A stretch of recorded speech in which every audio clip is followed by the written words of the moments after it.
اعوذ باللہ من الشیطان الرجیم بسم اللہ الرحمن الرحیم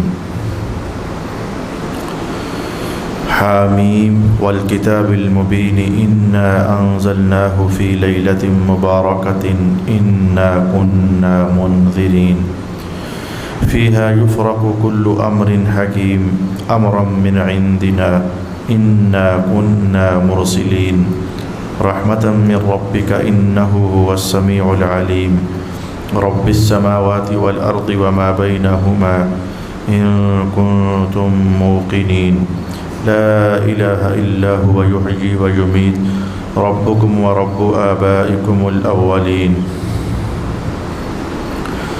بل هم في شك يلعبون فارتقب يوم تأتي السماء بدخان مبين يغشى الناس هذا عذاب أليم ربنا اكشف عنا العذاب إنا مؤمنون أنى لهم الذكرى وقد جاءهم رسول مبين ثم تولوا عنه وقالوا معلم مجنون إنا كاشف العذاب قليلا إنكم عائدون يوم نبطش البطشة الكبرى إنا منتقمون وَلَقَدْ فَتَنَّا قَبْلَهُمْ قَوْمَ فِرْعَوْنَ وَجَاءَهُمْ رَسُولٌ كَرِيمٌ أَنْ أَدُّوا إِلَيَّ عِبَادَ اللَّهِ إِنِّي لَكُمْ رَسُولٌ أَمِينٌ صدق اللَّهُ مَوْلَانَا الْعَظِيمُ الصلاة والسلام عليك يا سيدي يا رسول الله الصلاة والسلام عليك يا سيدي يا حبيب الله الصلاة والسلام عليك يا سيدي يا شفيع المذنبين وعلى آلك وأصحابك يا سيدي يا رحمة للعالمين۔ اللہ کے نام سے شروع کرتا ہوں جو نہایت رحم فرمانے والا بہت مہربان ہے۔ حامیم، اس واضح کتاب کی قسم، بے شک ہم نے اس کتاب کو برکت والی رات میں نازل فرمایا، بے شک ہم عذاب سے ڈرانے والے ہیں۔ اس رات میں ہر حکمت والے کام کا فیصلہ کیا جاتا ہے، ہمارے پاس سے ایک حکم کا فیصلہ کیا جاتا ہے، بے شک ہم ہی بھیجنے والے ہیں۔ آپ کے رب کی رحمت سے بے شک وہی بہت سننے والا، بے حد جاننے والا ہے، جو آسمانوں، زمینوں اور ان کے درمیان کی تمام چیزوں کا رب ہے۔ اگر تم یقین کرنے والے ہو، اس کے سوا کوئی عبادت کا مستحق نہیں ہے، وہ زندہ کرتا ہے اور موت طاری کرتا ہے، وہی تمہارا رب ہے اور تمہارے پہلے باپ دادا کا، بلکہ وہ شک میں ہیں، کھیل رہے ہیں۔ سو آپ اس دن کا انتظار کیجئے جب آسمان واضح دھواں لائے گا، جو لوگوں کو ڈھانپ لے گا، یہ ہے دردناک عذاب۔ اس دن وہ کہیں گے، اے ہمارے رب، ہم سے اس عذاب کو دور کر دے، بے شک ہم ایمان لانے والے ہیں۔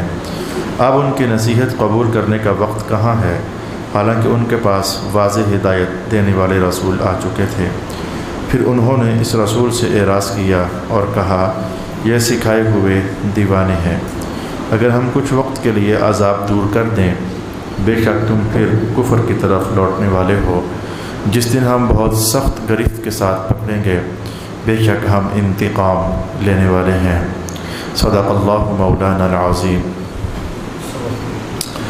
اللہ تعالیٰ کے فضل اور اس کے کرم سے سورۃ الدخان کا آغاز گزشتہ چند نشست پہلے سے ہو چکا ہے، اور پہلے چند ایک اہم ابحاث تھیں، اللہ تعالیٰ کے کرم اور توفیق سے ہم نے جاننے کا اہتمام بھی کر لیا۔ ایک تو یہ چیز تھی کہ اس صورت میں لیلۃ مبارکۃ سے کون سی رات مراد ہے۔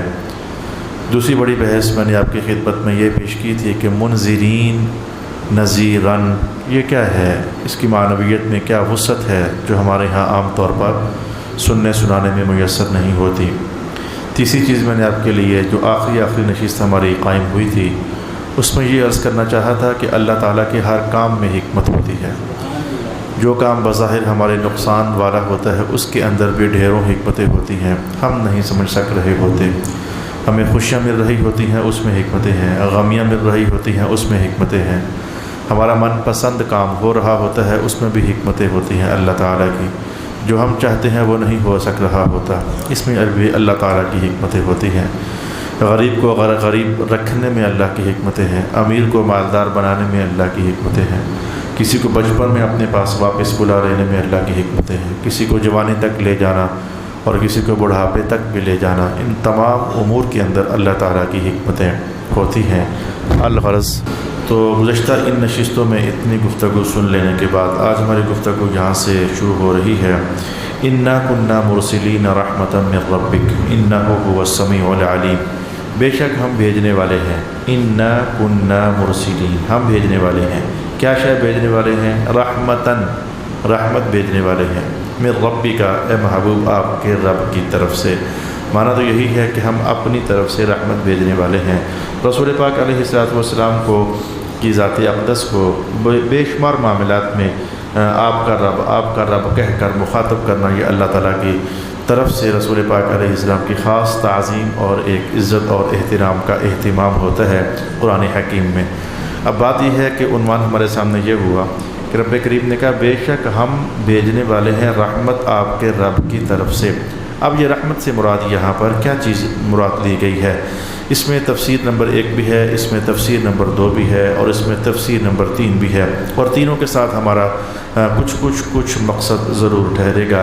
تفسیر نمبر 1 کے مطابق رحمتاً سے مراد ہے قرآن حکیم، بے شک محبوب کریم آپ کے رب کی طرف سے ہم رحمت بھیجنے والے ہیں، یعنی قرآن بھیجنے والے ہیں۔ تو قرآن جو ہے اس کو رب کریم نے رحمت قرار دیا ہے۔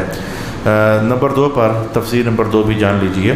تفسیر نمبر 2 کے مطابق کہ قرآن حکیم کے جو احکام ہیں اور پھر لگے ہاتھوں رسول پاک علیہ السلام کی احادیث شریفہ کے اندر جو احکام ارشاد فرمائے گئے ہیں ان احکام کو بھی رحمت کے ساتھ تعبیر کیا گیا، یہ تفسیر نمبر 2 ہے۔ اور تفسیر نمبر 3 کے مطابق رحمت سے مراد خود سرکار دو عالم صلی اللہ علیہ وآلہ وسلم ہے۔ اب جہاں تک معاملہ ہے رسول پاک علیہ السلام کا، یہ تو ہم جانتے ہیں کہ آپ تو رحمت کیا سراپا رحمت ہیں، وما ارسلناک الا رحمتا للعالمین۔ آپ کا بلکہ میں یہ الفاظ حدیث ہی سے کہہ کر کے تو سمجھ کر کے آپ کی خدمت میں عرض کرنا چاہتا ہوں، ٹھیک ہے کہ رسول اللہ کا ہم میں ہونا رحمت تھا بھی اور ہے بھی۔ حضور پاک نے تو یہاں تک بھی اعلان فرما رکھا تھا جب ایسا ہو جائے گا کہ میں تم میں نہیں رہوں گا بلکہ کسی اور دنیا میں جا پہنچوں گا تو تب بھی میں تمہارے لیے رحمت ہی ہوں گا، تب بھی میں تمہارے لیے خیر ہی ہوں گا۔ رسول پاک علیہ السلام کا تو کیا کہنا ہے، حضور تو خیر ہی خیر ہے، رحمت ہی رحمت ہے۔ لیکن جو اس سے پہلے میں نے 2 تفسیریں آپ کے سامنے رکھی ہیں کہ یہ قرآن کا ہونا یہ بہت بڑی رحمت ہے، اور احکام شریعت کا جاننا یہ اللہ تعالیٰ کی طرف سے بہت بڑی رحمت ہے۔ یار اس سے بڑی رحمت کیا ہو سکتی ہے کہ جس بندے کا قرآن پاک کے ساتھ تعلق اس طرح کا ہو جاتا ہے، یعنی صرف اس طرح کا اس سے بڑھ کر آگے ہو جائے تو وہ تو سبحان اللہ اگلی منزل ہے اور اگلا درجہ ہے۔ جس بندے کا قرآن حکیم سے صرف اس طرح کا تعلق ہو جاتا ہے کہ وہ پابندی کے ساتھ کم از کم اتنی کو تلاوت ضرور کرتا ہے روزانہ جتنی تلاوت رسول پاک علیہ السلام کی طلب میں ہے کہ امتیوں کو اتنی کو تلاوت کرنی چاہیے، جو اتنی کو تلاوت بھی کر لیتا ہے تو کیا اس کے لیے یہ تھوڑی رحمت ہے؟ جو اعلانات رسول پاک علیہ السلام نے کیے ہوئے ہیں اگر وہی ہم ترجمے کے اندر اور مختصر ترجمے کے اندر جاننا چاہیں تو کیا یہ کم ہے؟ قرآن کا رحمت ہونا کیا یہ کم ہے؟ جو صرف تلاوت کی حد تک قرآن سے جڑتا ہے اللہ تعالیٰ اس کو بغیر مانگے ان سے زیادہ دیتا ہے جو اللہ سے مانگ کر لیتے ہیں۔ یہ حدیث پاک ہوئی تو قرآن پاک رحمت تو ہوا۔ پھر جس گھر میں قرآن پاک کھل جائے حضور پاک اعلان فرمائیں کہ آسمان سے فرشتے اس گھر میں زیارت کرنے کے لیے آتے ہیں، پھر کیا یہ کم رحمت ہے؟ جب بندہ قرآن پاک کی تلاوت کر رہا ہوتا ہے تو آسمان کے کچھ فرشتے اس کے لبوں سے اپنے لب لگا کر اس کا قرآن سن رہے ہوتے ہیں، کیا یہ کم رحمت ہے کہ جب بندہ قرآن پاک کثرت کے ساتھ تلاوت کرنے والا دنیا سے رخصت ہوتا ہے تو اللہ تعالیٰ اس کو ایمان کی موت عطا فرماتا ہے؟ کیا یہ کم رحمت ہے کہ کثرت کے ساتھ تلاوت قرآن کرنے والا جب قبر میں پہنچتا ہے اللہ تعالیٰ اسے تینوں سوالوں کا جواب عطا فرما دیتا ہے؟ بندے کو پتہ لگ جاتا ہے کہ رب میرا اللہ ہے، دین میرا اسلام ہے، یہ میرے آقا حضور رحمت عالم صلی اللہ علیہ وآلہ وسلم ہے۔ کیا یہ کم رحمت ہے؟ یعنی قرآن پاک میرے بھائی رحمت ہی رحمت ہے۔ اور پھر کیا یہ کم رحمت ہے؟ ایک بات مجھے پھر اور یاد آ گئی کہ قرآن پاک نے بھی اعلان کر رکھا ہے اور حضور کے صحابہ بھی ایسا ہی کرتے تھے، خود رسول پاک علیہ السلام بھی ایسا کرتے تھے کہ اعلان ہو چکا ہے قرآن پاک میں کہ کوئی بھی تمہاری پریشانی ہو، کوئی بھی مرض ہو، کوئی بھی درد ہو، اللہ تعالیٰ نے تمہاری سب پریشانیوں کے لیے شفا اس قرآن حکیم کو بنایا ہوا ہے۔ کیا یہ کم رحمت ہے؟ جسے لوگ بعض اوقات کہتے ہیں ہماری فلانی پریشانی تھی، ہمیں کسی فلانے بزرگ نے یہ پڑھنے کے لیے کہا ہے۔ میں نے کہا بالکل ٹھیک کہا ہے۔ کوئی دوسرا کہتا ہے مجھے یہ کہا ہے۔ میں نے کہا بھائی کوئی آپ کو 100 بزرگوں کے پاس جاؤ اور 100 کے 100 قرآن پاک کو الگ الگ جگہ سے پڑھنے کا وظیفہ تمہیں دیں نا تو غلط کوئی بھی نہیں ہے۔ جب سارا قرآن شفا ہے تو جہاں سے مرضی پڑھ لو، شفا ہی شفا ہے۔ کیا یہ کم رحمت ہے؟ اور پھر کیا یہ کم رحمت ہے کہ قرآن پاک کے ساتھ جڑنے والا، تلاوت کرنے والا ماشاءاللہ قیامت کے میدان میں وہ جہاں بھی ہوگا، اللہ تعالیٰ نے صاحب قرآن کا ایک مقام رکھا ہوا ہے عرش کے نیچے۔ یہ قرآن اس کو میدان محشر سے ڈھونڈ کر تو پھر وہاں پہنچانے والا ہے۔ الغرض میں نے آپ کی توجہ بھی دلانا چاہی اور یہ احساس پھر سے آج بیدار کرنا چاہا کہ رب کائنات نے فرمایا ہے بے شک ہم بھیجنے والے ہیں رحمت، یعنی قرآن حکیم۔ تو اگر صرف تلاوت کا ماجرا یہاں تک ہے، تلاوت کرنے کا مقام یہاں تک ہے، تو جو بندہ اس میں اتر کر اس کے احکام جانتا ہے، جیسے کہ تفسیر نمبر 2 ہے، یار اس کا تو مقام ہی بہت زیادہ ہے، اس کا تو مقام بہت ہی زیادہ ہے۔ قرآن پاک کے احکام سیکھنے والے بندے کا تو مقام ہی بہت زیادہ ہے۔ کتنا مقام زیادہ ہے اب اس حدیث سے خود ہی اندازہ کر لیجئے۔ ویسے میں فوٹوں کے اندر ناپ کر تو نہیں بتا سکتا، لیکن اس حدیث سے خود ہی اندازہ کر لیجئے کہ رسول پاک علیہ السلام نے فرمایا کہ ایک عالم کا قوم میں ہونا ایسے ہی ہے جیسے ایک نبی کا قوم میں ہونا۔ یعنی حالانکہ وہ نبی نہیں ہے، یعنی چونکہ وہ نبیوں کی وراثت سنبھالے بیٹھا ہوا ہوتا ہے، تو من صلی خلف عالم تقی، جس بندے نے کسی متقی عالم کے پیچھے نماز پڑھ لی، احکام شریعت کی بات ہے کہ اتنی بڑی رحمت ہے، تو وہ ایسے ہی سمجھے کہ جیسے اللہ پاک نے اس کو نبی کے پیچھے نماز پڑھنے کی لذت عطا فرما دی ہے۔ تو احکام شریعت کا جاننا یہ بہت بڑی رحمت ہے۔ احکام شریعت میں تو اس حدیث کو نہیں بھولتا ہوں، جیسے میں نے قرآن پاک رحمت ہے اس کو سمجھانے کے لیے 6 7 8 9 حدیثیں چند لفظوں میں آپ کے سامنے بیان کر دی ہیں، ایسے ہی احکام شریعت کا جاننا جو اللہ نے نازل فرمائے ہیں، ان کا رحمت ہونا میں چند جملوں کے اندر، چند لفظوں کے اندر آپ کی خدمت میں بیان کیے جا رہا ہوں۔ تو کیا یہ کم بات ہے کہ قیامت کا دن ہے اور اللہ تعالیٰ کے حضور جب وہ نظم و ضبط شروع ہوا کہ آؤ بھائی شفاعتیں کرو بھائی، چھڑا کر لے جاؤ بھائی، مختلف لوگوں کو جو اذن ہونا ہے کہ تو بھی چھڑا لے، تو بھی چھڑا لے، تو بھی چھڑا لے، جیسے کہ حافظ کے بارے میں مشہور زمانہ حدیث ہے 10 بندے جن پر دوزخ کی آگ لازم ہو چکی ہوگی تو ان کو چھڑانے کا جو اذن اللہ کی طرف سے دینا ہے، مختلف لوگ ہوں گے جو چھڑانے کے لیے آ رہے ہوں گے، لیکن جب عالم کو پیش کیا جائے گا، چلو لگے ہے تو یہ بھی سمجھ جائیں کہ حافظ کو بھی پیش کیا جائے گا تو چھڑا لے، تو حافظ کا چھڑانا 10 بندوں تک رہے گا، تو قرآن پھر رحمت ہوا نا۔ لیکن جو عالم ہوگا اس کے لیے حدیث کے الفاظ یہ ہیں کہ اللہ کا حکم یہ ہوگا کہ جو تجھ سے محبت کرتے تھے، ایک جملہ یہ ہے، یا دوسرا جملہ میں نے حدیث میں یہ بھی پڑھا، جن کو قرآن و سنت سکھاتے رہے ہو ان سب کو ساتھ لے کر جنت میں داخل ہو جاؤ۔ اور غرض میرے پیارے بھائی، احکام کا جاننا، احکام کا سیکھنا، ایک حدیث کے اندر میں نے یہ بھی جانا کہ رسول پاک علیہ السلام نے فرمایا جس نے میرے دین مبین کا ایک سبق سیکھا، جیسے کہ میں آپ کے سامنے سبق بول دیتا ہوں جی، وضو کرنے سے پہلے بسم اللہ الرحمن الرحیم پڑھنی چاہیے۔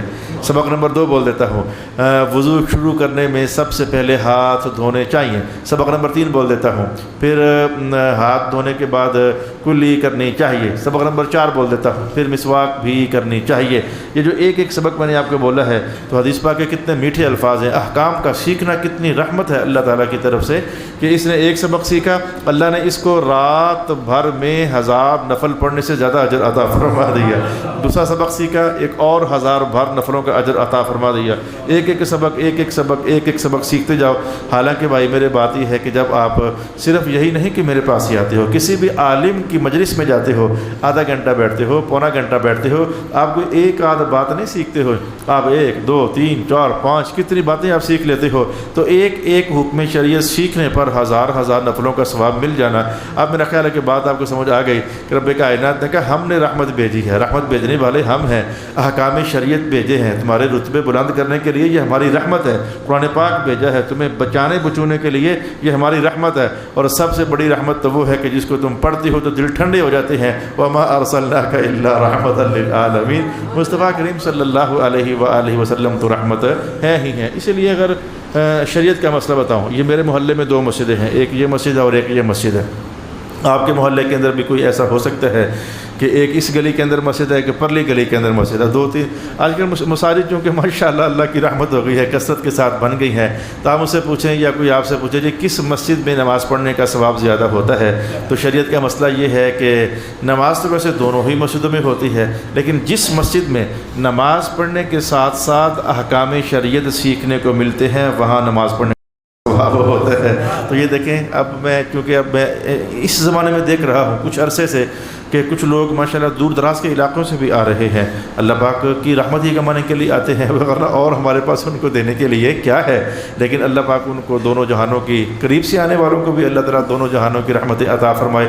اگرچہ میں دعا نہ بھی کروں تب بھی رحمتیں آپ کو ملنی ہی ملنی ہے، ایک بار نہیں، ہمیشہ ایسا ہوتا ہے لوگ آتے ہیں، مدرسہ ہے نا صدقہ پیش کیا ہے، حضرت صاحب فلاں مسئلے کے لیے دعا کر دیں، میں نے کہا کروں گا، ویسے میں ضرور، میری ذمہ داری بنتی ہے کہ آپ کا شکریہ بھی ادا کروں، آپ کے لیے دعا بھی کروں، لیکن بھائی میرے صدقے کی تاثیر اللہ نے یوں رکھی ہوئی ہے کہ جو ہی صدقہ تمہارے ہاتھوں سے نکل کر جہاں پہنچنا تھا تو پہنچ گیا نا، تو دعا نہ بھی کرو اللہ نے اس کی تاثیر ظاہر فرما ہی دینی ہے۔ تو ایسے ہی علم سیکھنے کے لیے آ گئے ہو قریب سے یا دور سے، تو میں دعا کروں یا نہ کروں، کرنی ہے ویسے میں نے، لیکن نہ بھی کروں نا تو علم کی راہ میں بڑھنے والا شخص اللہ نے جو اس کی عزت افزائی کرنی ہوتی ہے وہ بغیر دعا کیے بھی کر ہی دینی ہوتی ہے۔ لا الہ الا اللہ محمد الرسول اللہ، رب کائنات نے ارشاد فرمایا کہ انا کنا مرسلین رحمتا من ربک انہ هو السمیع العلیم رب السماوات والارض وما بینہما ان کنتم موقنین۔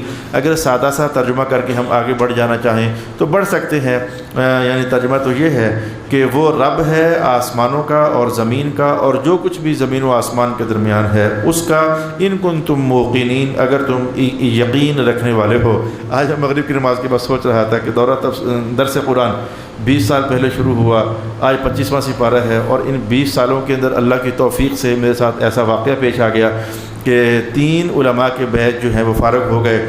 تو 3 علماء کے بیچ فارغ ہونا مجھے اس لیے یاد آ رہا تھا کہ آج کل بچوں کو تفسیر بیضاوی جو کہ ہمارے نصاب کا حصہ ہوتی ہے یہ پڑھا رہا ہوں، تو بچوں کو سمجھا رہا ہوں کہ جلالین پڑھنے کے مقاصد اور ہوتے ہیں، وہ بھی نصاب کی کتاب ہے، تفسیر کی کتاب ہے، لیکن بیضاوی شریف پڑھنے کے مقاصد اور ہوتے ہیں۔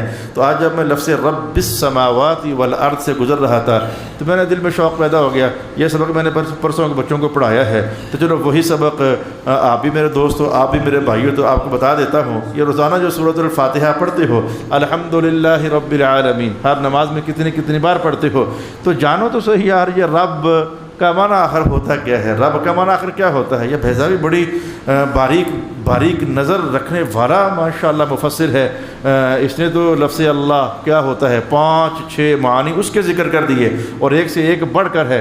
ہم نے لفظ ہمارا اللہ لفظ اللہ جانا تو ہم نے سنا تو ہوا ہے، لیکن اس کا معنی مفہوم کیا ہوتا ہے وہ اس وقت نہیں، لیکن میں آپ کو بتاؤں کہ میری توجہ لفظ رب پر ہے۔ یہ میں نے تفسیر بیضاوی بھی لڑکے سے کہا لے کر آؤ یار، تو میں ذرا اپنے دوستوں کو سمجھاتا ہوں کہ یہ رب کیا ہوتا ہے، اتنا مزیدار معنی ہے رب کا، اتنا مزیدار معنی ہے رب کا۔ تو یہ جانیے رب العالمین، ادھر میرے سامنے پڑھا ہوا ہے الحمدللہ رب العالمین، طلبہ کو یہاں سے پڑھا رہا ہوں۔ تو رب کا معنی ہوتا ہے یہ تربیت کرنا، سادہ سا معنی ایک دم سے جلدی سمجھ آنے والا، کیونکہ تربیت آپ کا سنا ہوا لفظ ہے۔ تو رب وہ ذات ہوتی ہے جو تربیت کر۔ اچھا تربیت کیا ہوتی ہے، سمجھا تو ہم نے رب ہی کا، تربیت کیا ہوتی ہے؟ تو میں طلباء کو اس نے صاف کہہ رہا تھا، چور اپنے پتر کو سمجھائے کہ چوری کیسے کرنی ہے، یہ تربیت نہیں ہے۔ یقین جانو تربیت بڑی مزیدار چیز ہے، میں آپ کو بتاتا ہوں۔ رب تربیت کرنے والے کو کہتے ہیں۔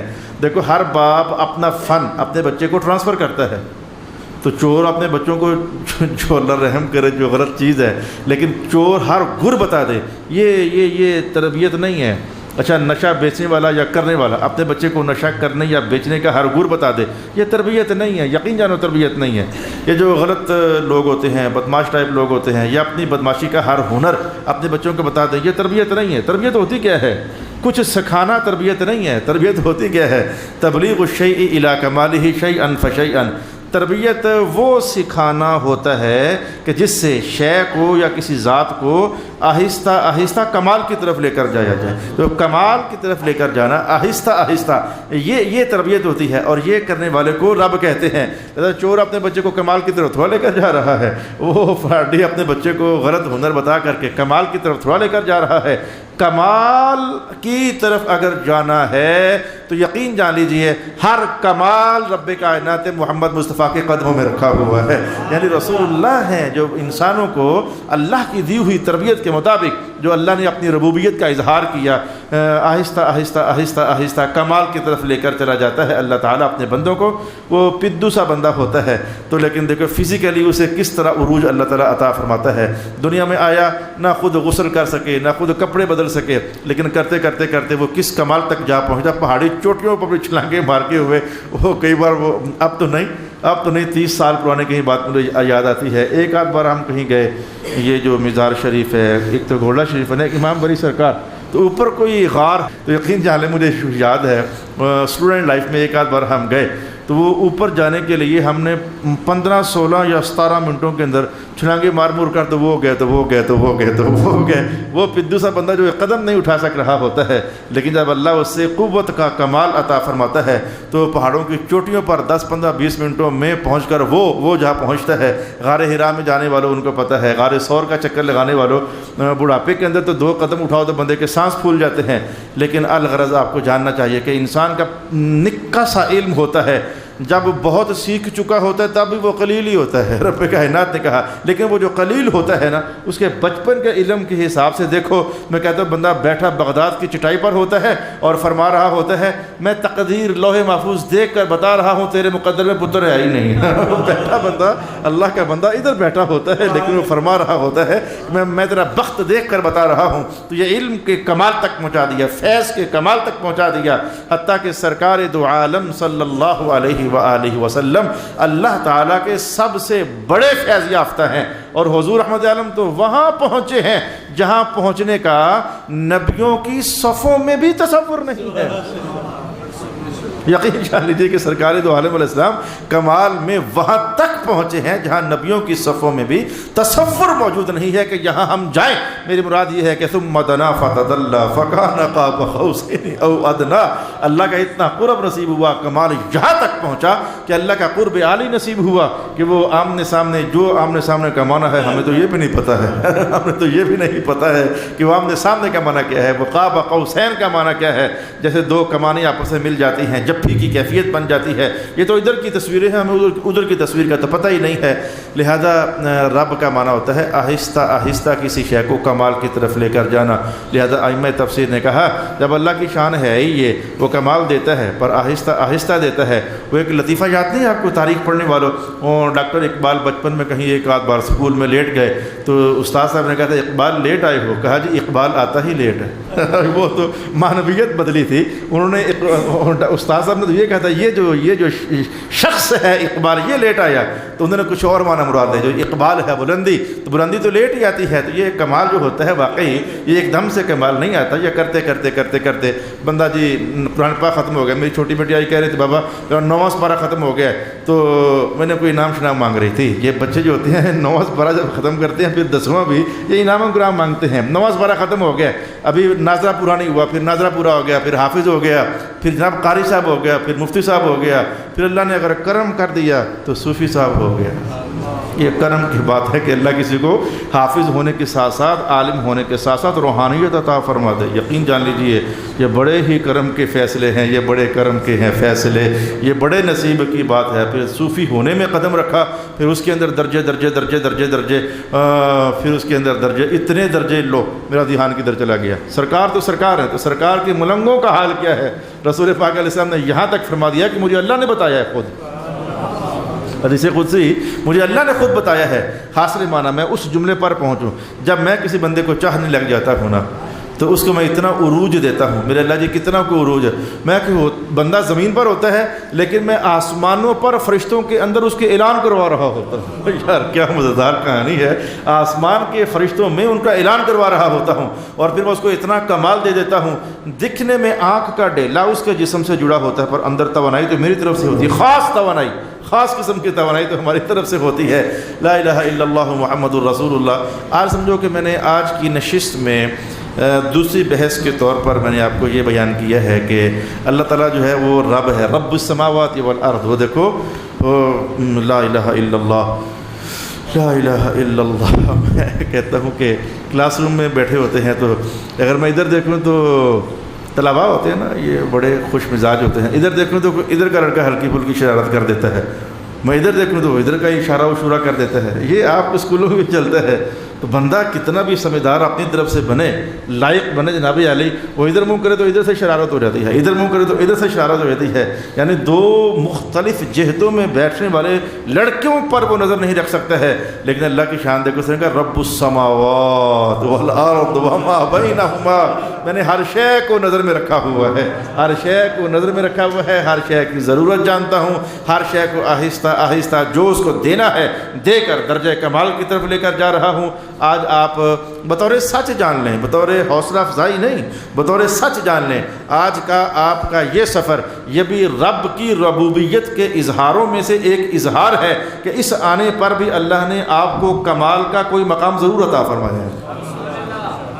اگلی بار پھر جہاں بھی جانا نصیب ہوا، آپ کو پتہ ہے میری دعوت میں وہ اس طرح نہیں، شدت نہیں ہوتی ہے کہ میرے ہی پاس آؤ گے، جہاں بھی آپ خیر کمانے کے لیے جاؤ گے، علم سیکھنے کے لیے جاؤ گے، حدیث کا نور پانے کے لیے جاؤ گے، تو کیا یہ کم کمال ہے؟ اللہ کی طرف سے بندے کو نصیب ہو گیا کہ وہ جدھر جدھر پاؤں رکھ رہا ہے نیچے فرشتے اپنے پار بچھا رہے ہوتے ہیں، کیا یہ کم کمال ہے؟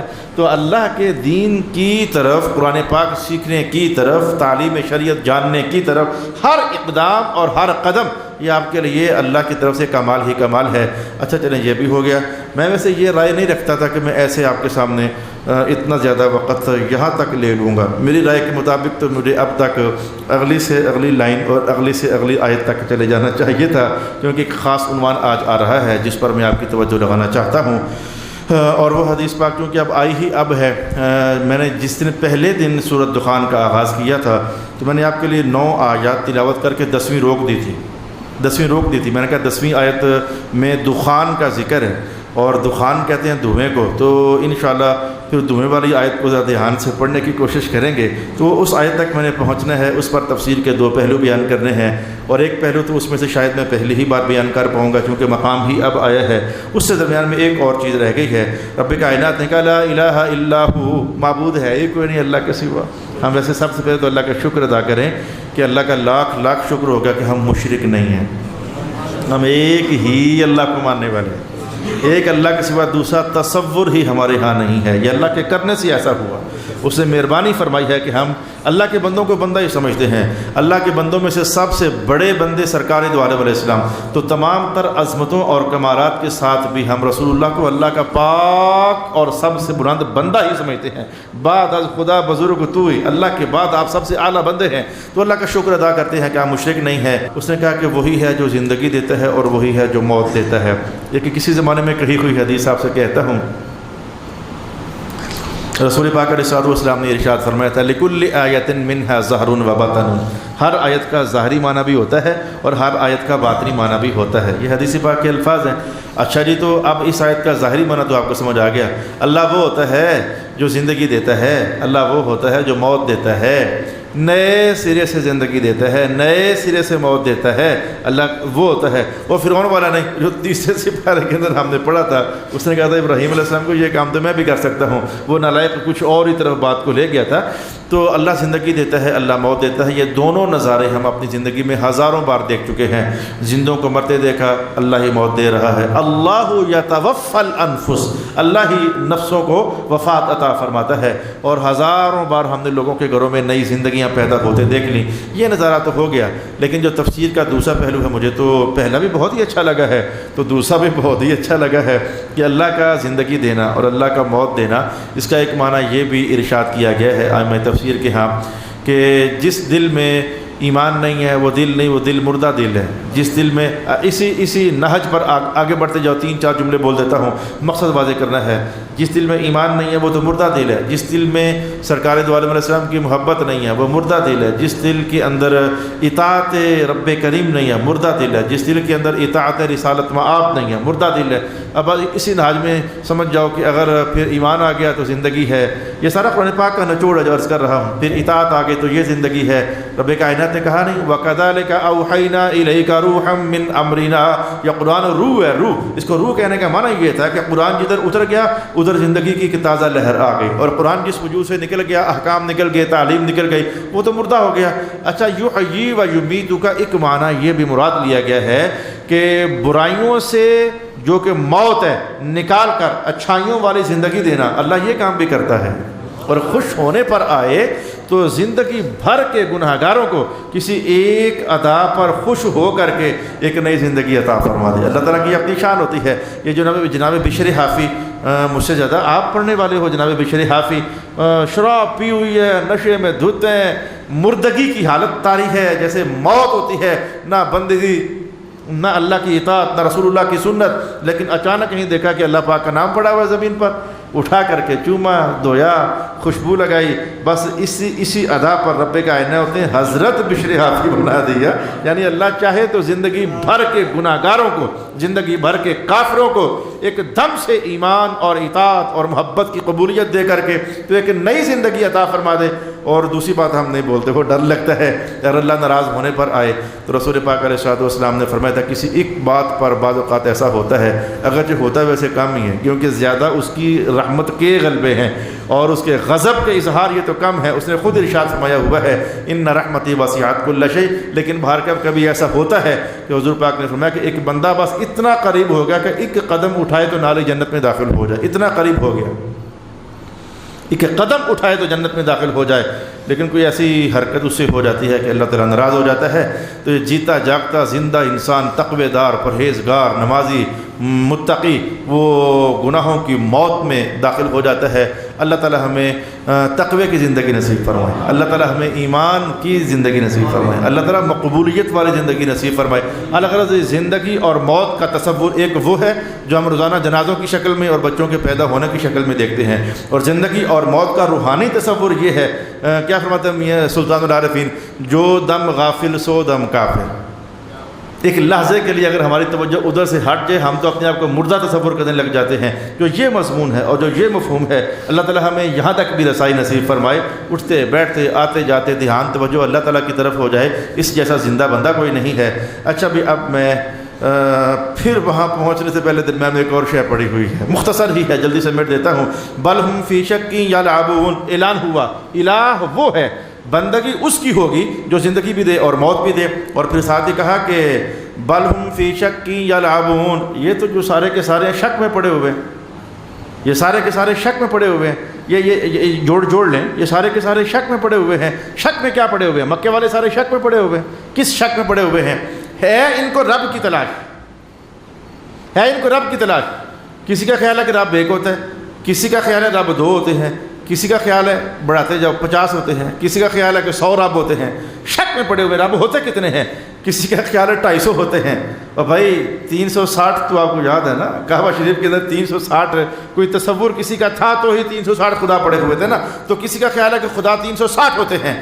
کوئی سمجھتا ہے خدا لکڑی کا ہوتا ہے، کوئی سمجھتا ہے تبھی تو درختوں کی پوجا ہوئی، کوئی سمجھتا ہے خدا سورج کی طرح ہوتا ہے، کوئی سمجھتا ہے خدا چاند کی طرح ہوتا ہے، کوئی سمجھتا ہے خدا ایسا ہوتا ہے ایسا ہوتا ہے. تو یہ شک میں پڑے ہوئے ہیں کہ خدا ہوتا کیسا ہے یا ہوتے کتنے ہیں. رب کائنات کا محبوب یہ شک میں پڑے ہوئے ہیں. ان کو بتائیں سیدھی سی بات ہے، آسان سی بات ہے کہ رب نہ وہ ہوتا ہے، نہ لکڑی کا، نہ سونے کا، نہ چاندی کا، نہ 4 نہ 5 نہ 8 نہ 10.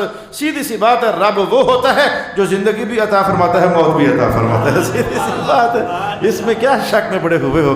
بل ہم فی شک یلعبون. یہ شک میں پڑے ہوئے ہیں. اچھا بھی آئیں وہ آیت ہم پڑھیں کہ جس میں دخان کا ذکر ہے.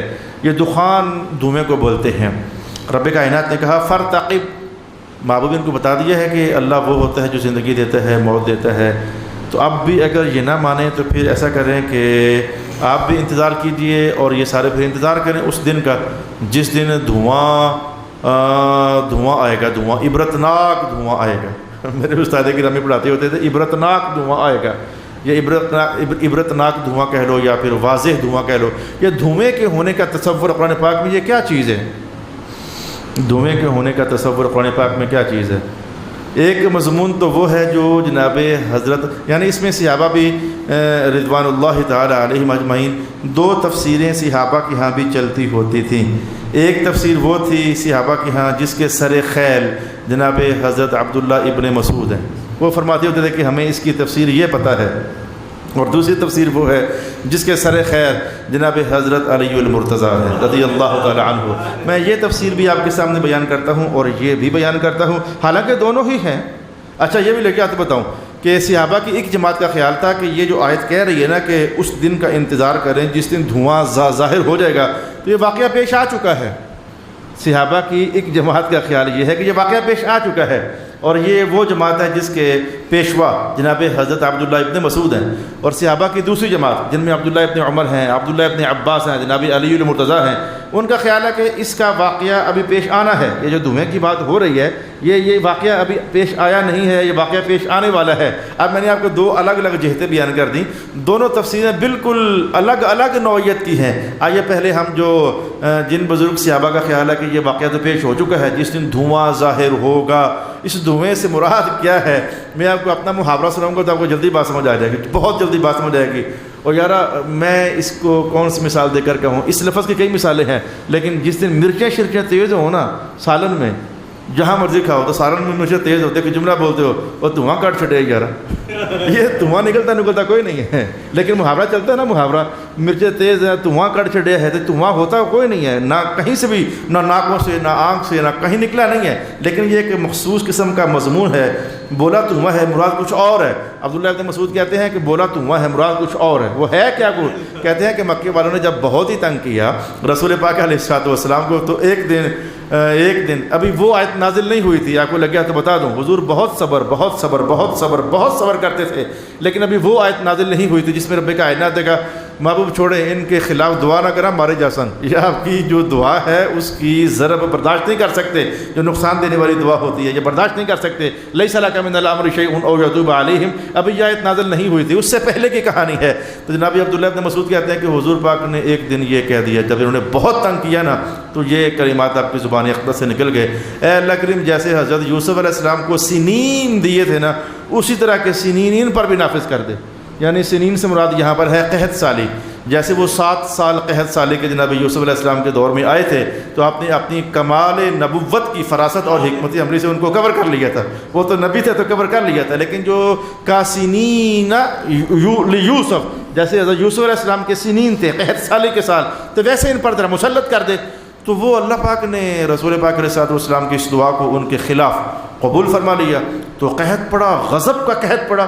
یعنی میں نے روایت کے الفاظ یہاں تک پڑھے، جس کو پتہ ملتا پتہ کھا لیتے، میں نے الفاظ یہ پڑھے کہ بعض مقامات پر اتنا شدید قحط پڑا کہ بعض مقامات پر انسانی بوٹیاں بھی کاٹ کر کھائی گئیں، اتنا شدید قحط پڑا، جو ملتا کسی کو وہ چبا جاتا کہ کسی طریقے سے پیٹ کی آگ جو ہے بجھے۔ ہمارے ہاں آج محاورہ بدل چکا ہے، بھوک لگے تو پیٹ میں چوہے دوڑتے ہیں، لیکن عربوں کے ہاں محاورہ یہ چلتا تھا۔ اچھا یہ بھی دیکھو کہ جب بھوک شدید ہو جائے، بھوک چھوڑو، جب کمزوری شدید ہو جائے تو کیا کئی بار ایسا نہیں ہوا کہ بندہ اٹھتا ہے تو اس کو صحیح شے نظر نہیں آتی ہے، تو وہ دھندلا سا تو ہوتی شاید کسی اور طرح کی ہے، لیکن بندہ کچھ اور فیل کر رہا ہوتا ہے، وہ چکرا سا گیا۔ تو جناب عبداللہ ابن مسعود کہتے ہیں کہ مکہ والے ان دنوں یہ جملہ بولتے ہوتے تھے کہ ہم جب بھوک کے مارے سر اٹھاتے ہیں نا تو یہ جو آسمان ہے، ہمیں آسمان محسوس نہیں ہوتا بلکہ دھواں محسوس ہو رہا ہوتا ہے، ہمیں دھواں محسوس ہو رہا ہوتا ہے۔ اچھا یہ جو مکہ والے بیان دیتے تھے کہ ہمیں دھواں محسوس ہو رہا ہوتا ہے، تو رب کائنات نے ادھر اشارہ دیا، تو محبوب نہیں مانتے نا تو کوئی بات نہیں، ایک دن آنے والا ہے، ان کو تمہیں دکھائیں گے ہم پھر فارتقب یوم تأتی السماء بدخان مبین۔ تو جناب عبداللہ بن مسعود کا خیال ہے کہ یہ دھواں مراد ہے، جو مارے بھوک کے ان کو آسمان بھی دھویں کی طرح نظر آتا ہے، اس طرف اشارہ کیا جا رہا ہے۔ اور پھر جناب عبداللہ بن مسعود کہتے ہیں کہ پھر اس دور میں، اس دور کا ابو سفیان حضور کے پاس آیا تھا، اس دور میں اس دور کا ابو سفیان بعد میں تو صحابی بن گئے، حضرت ابو سفیان رضی اللہ تعالی عنہ ہو گئے، لیکن یہ تو بہت بعد کے زمانوں کی بات ہے۔ یہ مکہ کے ابتدائی زمانے میں تو پھر یہ ابو سفیان حضور کے پاس آئے تھے اور آ کر اس طرح کی باتیں کی تھیں۔ واہ واہ، دانا بندہ بہت تھا یہ زمانہ کفر میں بھی۔ جناب عمر بہت دانا تھے، زمانہ کفر میں بھی ابو سفیان بہت دانا تھے، جناب کفر کے اندر بھی۔ تو آ کر کے اس طرح کی باتیں کی، پتہ تھا کہ محمد اندر سے ایسے ہیں۔ آ کر پتہ کیا کہنے لگے، محمد آپ تو صلہ رحمی کرنے والے ہیں، آپ سے تو کسی کا دکھ دیکھا نہیں جاتا۔ اللہ اکبر، یقین جانو یہ کلمات پڑھ کر کے میں نے کہا کہ ابو سفیان نے کتنے گر والے الفاظ بولے ہیں، محمد بات آپ سے تو کسی کا دکھ دیکھا نہیں جاتا، اور آپ تو رشتہ داروں کو نوازنے کی بات کرتے ہیں۔ تو یہ جتنے بھی مکے میں بھوکے مر رہے ہیں، پریشانی اٹھا رہے ہیں، سارے کوئی نہ کوئی آپ کے رشتہ دار ہی تو بنتے ہیں، کوئی قریب سے رشتہ دار بنتے ہیں، کوئی دور سے رشتہ دار بنتے ہیں۔ تو کرم کریں، کوئی وہ جو رکوایا ہے رزق بارش کا تو وہ ڈلوائے ہیں۔ پھر حضور نے دعا کے لیے ہاتھ اٹھائے اور بارش برسی، اور رسول پاک علیہ الصلوۃ والسلام نے، مجھے یاد پڑتا ہے کہ یہ روایت کے الفاظ میں نے پڑھے، بڑا جری ہے یہ، بڑا جری ہے یہ، دیکھو یہ بات کیسی کر رہا ہے، بڑی ہمت والی بات کر رہا ہے، ہو کر دشمنی نبھانے والا بندہ، میرے میٹھی میٹھی بات، بڑا بہادر آدمی ہے یہ اس کو، یہ کیسے اس کو اندر سے یقین ہے کہ اس طرح کی باتیں جا کر کریں گے نا محمد مصطفیٰ سے آرام سے مان جائیں گے۔ ان کو منوانا اور رحمت کی طرف ان کی توجہ کروانا، سرکار رحمت کر دیو، یہ کوئی اوکھا ہی نہیں۔ وہ کافر ہو کر یہ محسوس کر رہا تھا۔ حضور نے کہا جریون، بڑی جرت کی ہے تو نے کہ اتنی دشمنیاں نبھا کر بھی میرے پاس آ گئے ہو مانگنے کے لیے، چل آ گئے ہو تو محمد کو خالی پھیرنا اچھا لگتا ہی نہیں ہے۔ دعا ہو گئی اور بارشیں برسیں، لیکن رب کائنات اس کا نقشہ کھینچا ہے محبوب۔ دیکھو آگے اس کے الفاظ ہیں جو قرآن پاک نے اپنے الفاظ میں کہے، ربنا اکشف عنا العذاب انا مومنون۔ صرف یہی نہیں کہا تھا کہ آپ بھوکے مردے پہنے رشتہ دار ہیں آپ کے، تو تسی تو بڑے میٹھے تو پیارے نوازنے والے ہو، یہ بھی کہا تھا اے بارش برسوا دیو تو رزق بحال ہو جائے، پھر ہم مومن ہو جائیں گے، کہ ہاں پھر مسلمان ہو جائیں گے، کہ اکشف عنا العذاب ربنا اکشف عنا العذاب، اے جی مصیبت بنی ہوئی ہے تمہیں نظر آتے ہیں ہمیں آسمانوں پر، یہ ہٹوا دیں، انا مومنون، ہم مومن ہو جائیں گے۔ رب کائنات نے بھی کیا جواب دیا، کیونکہ حضور نے ہاتھ اٹھا دیے تھے، بارش تو برس گئی۔ اللہ پاک بتا رہا ہے محبوبہ تساں فرما چھڑے ہے، دعا کر دیتی ہے، بارش برسا دیتے ہیں، پر سن لو انا لہم الذکری وقد جاءہم رسول مبین۔ بارش برسے گی تو ایمان لانے کی باتیں کر رہے ہیں، حالانکہ بارش سے بھی کئی گنا زیادہ واضح دلیل اللہ کے رب ہونے کی محمد مصطفیٰ رسول بن کر آئے ہیں، وہ ان کو نظر نہیں آ رہی ہے۔ رسول اللہ کی وجود میں خیر جو ہر لحظہ برس رہی ہے ادھر توجہ کرتے نہیں، تو اب آ کر صرف بارش برسنے پر ایمان لانے کی باتیں کرتے ہیں۔ انا لہم انا، کدھر ایمان لائیں گے، پتہ ہے ہمیں۔ 8ویں سپارے میں نہیں کہا وَلَوْ أَنَّنَا نَزَّلْنَا إِلَيْهِمُ الْمَلَائِكَةَ وَكَلَّمَهُمُ الْمَوْتَى وَحَشَرْنَا عَلَيْهِمْ كُلَّ شَيْءٍ قُبُلًا مَا كَانُوا لِيُؤْمِنُوا۔ رب کائنات نے کہا محبوب یہ جتنے معجزے کہتے ہیں نا کہ آپ دکھاؤ، اور آپ ان کو دکھا دو، یہ کہتے ہیں قبر سے مردے نکل کر باتیں کریں، اور ہم ایسا کر بھی دیں، مسئلہ کوئی نہیں ہے، یہ کہتے ہیں ایسا ہو جائے ہم وہ بھی کر دیں، یہ کہتے ہیں ایسا ہو جائے ہم وہ بھی کر دیں۔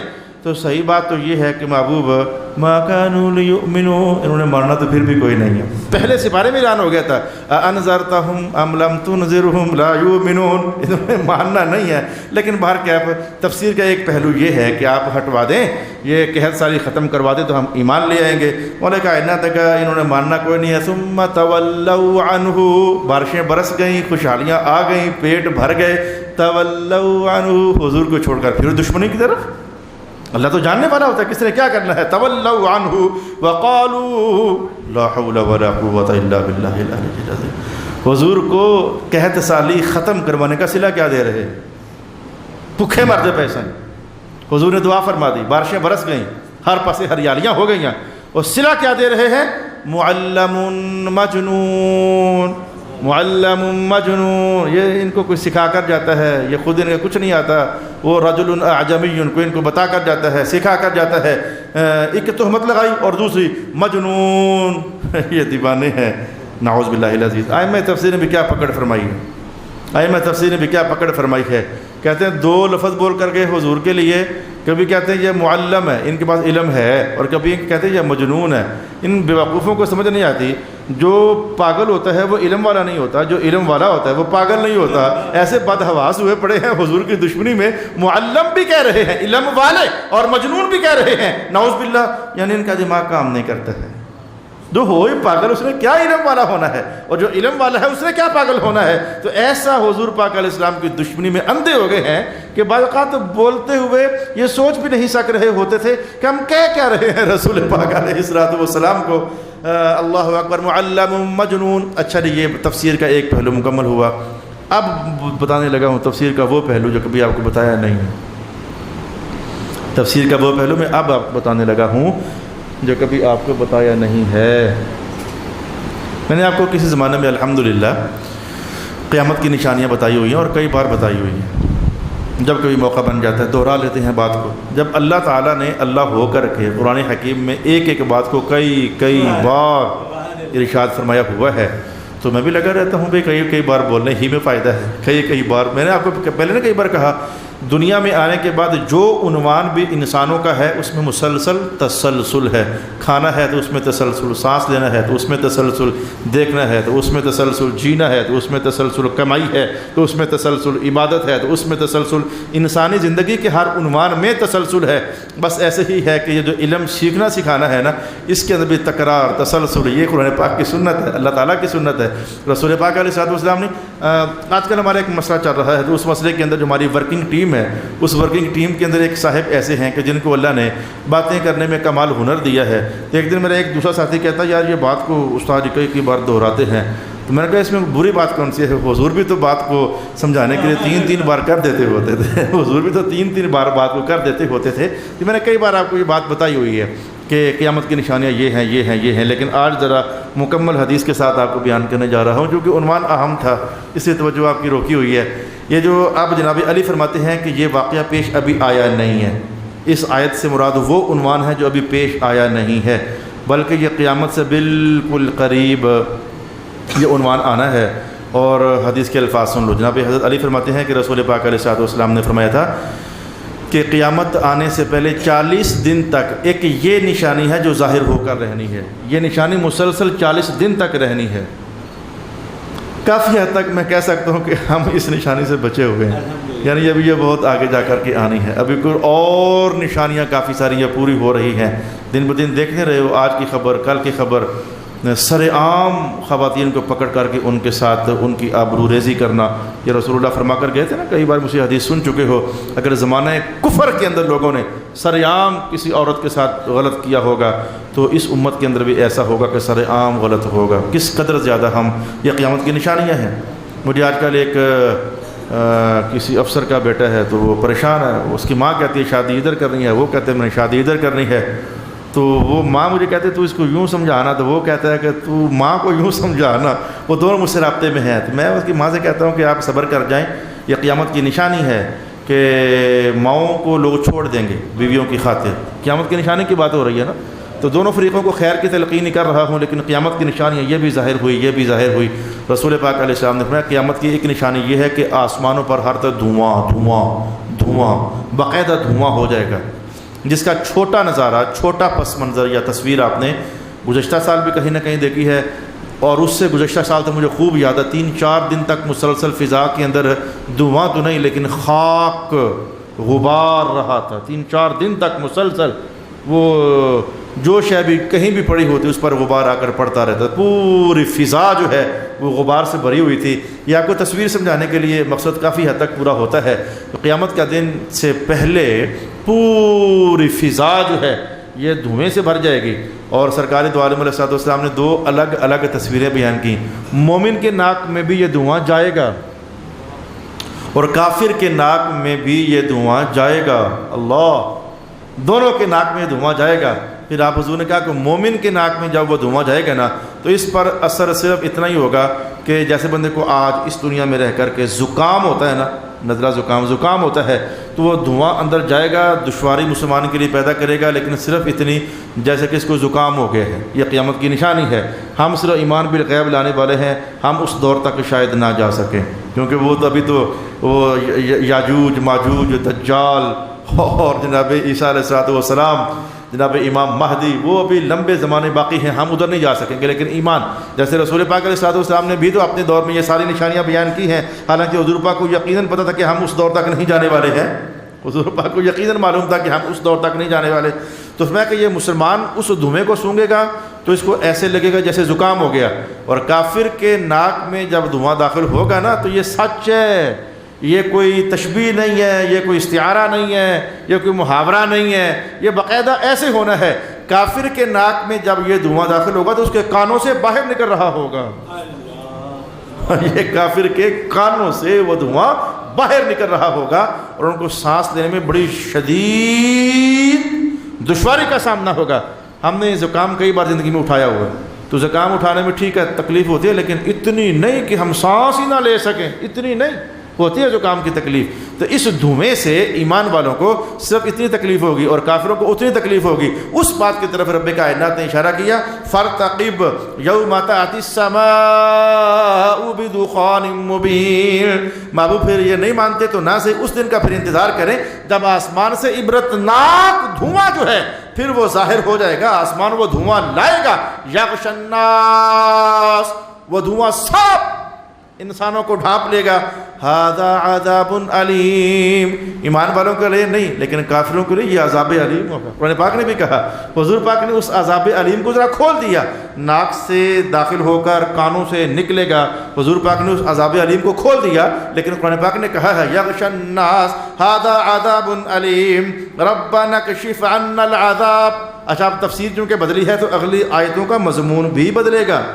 تفسیر کا جو رخ ہوگا اگلی ساری آیتیں ادھر ہی چلتی چلی جائیں گی. تفسیر کا پہلا رخ تھا تو آیتیں ساری اگلی ادھر جا رہی تھی، اب تفسیر کا دوسرا رخ ہے. اب اس دن پھر یہ کہیں گے ربنا کشف عنا العذاب انا مومنون، اے اللہ یہ عذاب ہٹا دے، ہم ابھی ایمان لاتے ہیں. مولا کائنات کا انا ان کدھر ایمان لاؤ گے؟ تو عذاب دیکھ رہے ہو، جب رسول اللہ کہہ رہے تھے اس وقت ماننا تھا. امتحان تو یہ تھا، دیکھا نہیں تھا، صرف مصطفیٰ کہہ رہے تھے، ان کو سچا جانتے ہوئے ماننا تھا. یہ ایمان ہوتا ہے. مسلمانوں کو تو پہلے صفحے کے بعد دوسرے ہی صفحے میں یہ اعلان پکوا دیا گیا، یؤمنون بالغیب. ایمان والا وہ ہوتا ہے جس نے دیکھا پاویں کچھ نہیں ہوتا. ان کے سچے رسول فرماتے چلے جاتے ہیں، بغیر دیکھے یہ مانتے چلے جاتے ہیں. ایمان والا تو ہوتا ہی ہے. اب تو دیکھ رہے ہو، اور دیکھ کر کے تو کہہ رہے کہ ہم ایمان لاتے ہیں. انا لہم الذکریٰ. اور ویسے بھی دستور یاد رکھو، جب اللہ کا عذاب آنا ہو تو عذاب آنا شروع ہو جائے اب لکھ توبہ کرو. اب توبہ قبول نہیں ہوتی ہے. عذاب دیکھ کر تو پھر وہ دیکھنے والا ایمان ہو گیا، دیکھ کر ایمان یہ ایمان نہیں ہوتا. ایمان تو وہ ہوتا ہے جو بالغیب ہوتا ہے، ہر وقت کا نبی، ہر دور کا نبی، جو خود بھلے دیکھے لیکن امت کو نہیں پتا ہوتا، بتا دے لوگ مان جائیں. یہ ہوتا ہے ایمان. انا لہم الذکریٰ وقد جاءہم رسول مبین. اچھا وہاں بھی رب کائنات نے کہا کہ کیا ویسے تم رہے ہو کہ اگر یہ دھوئیں کے عذاب ہم نے ہٹا لیا تم مومن ہو جاؤ گے. ثم تولوا عنہ انا لہم الذکریٰ. پتہ تمہارا پتہ ہمیں ہے، اب بھی تمہارا پتہ ہے اگر یہ دھوئیں کا عذاب ہم نے ہٹا بھی لیا نا تو تم نے ماننا شانا پھر بھی کوئی نہیں ہے، ہم تمہیں اندر سے جانتے ہیں. مجھے وہ حدیث پاک یاد آتی ہے. یہ جو بچے ہوتے ہیں نا، بچے، یہ شرع عقائد کے اندر یہ بچوں نے کہاں جانا ہے، جو بالکل بچپن کے اندر فوت ہو گئے، انہوں نے کہاں جانا ہے، اس میں بڑی تحقیقات ہے. اور یہ میں نے آپ کو 15ویں سپارے میں بتائی تھیں. اور کسی کو شوق ہونا کہ بچوں نے ایک تحقیق یہ ہے، ایک تحقیق یہ ہے، ایک تحقیق یہ ہے، ایک تحقیق یہ ہے. تو ایک بچے کے بارے میں دوزخ کا فیصلہ، تو اس نے کہا یا اللہ مجھے دوزخ میں تو کیوں ڈال رہا ہے، میں نے وہ زمانہ ہی نہیں پایا، بالغ ہوتا تو حکام لاگو ہوتے. اللہ پاک نے کہا کہ مجھے پتہ ہے اگر تو بڑا ہو جاتا نا تو نافرمان ہونا تھا. کہتا نہیں اللہ تعالیٰ تابع دار ہونا تھا. پھر اللہ تعالیٰ کے ساتھ کون کیا کوئی چکر بازی کر سکتا ہے؟ اللہ کے ساتھ کوئی چکر بازی کر سکتا ہے؟ تو اللہ پاک نے کہا چلو تجھے ابھی ہم بڑا کر دیتے ہیں، ابھی بڑا کر کے تجھے ابھی چیک کر لیتا تو ماننے والا تھا یا کہ نہیں ماننے والا تھا. کہتا ہاں یا اللہ تعالیٰ میں تو ماننے والا ہوتا، اگر میں بڑا ہو جاتا میں تو ماننے والا ہوتا. اور کہا نہیں تو نے ماننے والا نہیں ہونا تھا، کہا مولا ماننے والا ہوتا. یہ میں تکرار کر رہا ہوں، حدیث میں تکرار نہیں ہے، مضمون و جملہ کھولنے کے لیے. اللہ تعالیٰ کہتا ہے اچھا چلتے بڑا کر دیتے ہیں. وہ بچہ بڑا ہو جاتا ہے، جوان. ہاں بات مانے گا؟ کہتا ہے کیوں نہیں مانوں گا. اللہ تعالیٰ کہتا ہے جا دوزخ میں جا. انہیں یہ کیسے ماننے اللہ تعالیٰ فرماتا جا دوزخ میں جا، وہ نہیں جاتا۔ تو کہا میں نے کہا تھا نا ضرور میری بات نہیں ماننی۔ اللہ اکبر، اللہ کے کلام بھی کیا بات ہے، اللہ تعالیٰ ہے۔ کہا تو نے بڑا ہو کر ایسے کرنا تھا۔ کہا مولا نہیں، میں نے مان جانا تھا۔ تو رب کائنات تھا کہ مجھے پتہ ہے کہ یہ عذاب اگر ہم نے ہٹا دیا تم نے ماننا چاہنا پھر بھی نہیں ہے۔ ثم تولوا عنہ وقالوا معلم مجنون انا کاشف العذاب قلیلا انکم عائدون۔ ہم تھوڑی دیر کے لیے عذاب ہٹا دیتے ہیں، قلیلا، یہ قلیلا اس لیے کہا کہ قیامت بالکل نیڑے ہے، قیامت کے درمیان ٹائم کم رہ چکا ہے، کچرو یہ ہٹا دیتے ہیں۔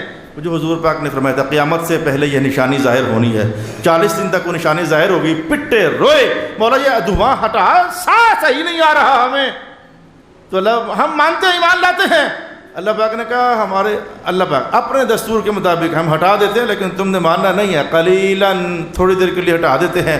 بولا تھوڑی دیر کیوں کہا ہے؟ میں نال ہی پر قیامت کھلتی ہے ادھر سے ہٹا بھی دیں گے تو تھوڑا کچھ زمانہ گزرنا ہے، تو آگے پھر قیامت آ جانی ہے، وہاں تو پھر نئے کام شروع ہو جانے ہیں۔